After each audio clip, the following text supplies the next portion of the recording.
চীনের video sharing app টিকটকের জনপ্রিয়তা দুনিয়া জুড়ে। এর গ্রাহক ছোট বড় অনেকেই। কিন্তু এই অ্যাপের নিরাপত্তা নিয়ে শুরু থেকেই প্রশ্ন যুক্তরাষ্ট্রের।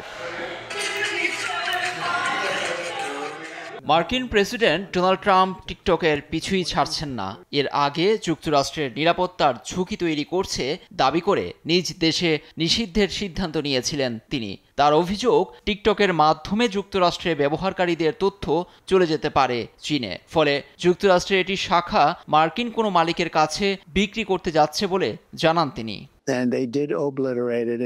যুক্তরাষ্ট্রে যে টিকটক আছে তা বিক্রির জন্য আমরা ধনী ক্রেতা পেয়েছি। আশা করি শিগগিরই বিক্রি করতে পারবো, কিন্তু এর জন্য চীনা প্রেসিডেন্ট শি জিনপিং এর অনুমোদন লাগবে।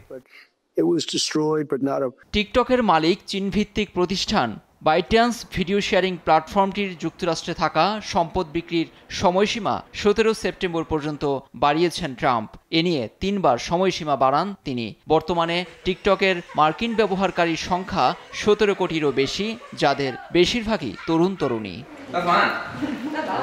লুৎফর কবির, নিউজ ডেস্ক, দেশ টিভি।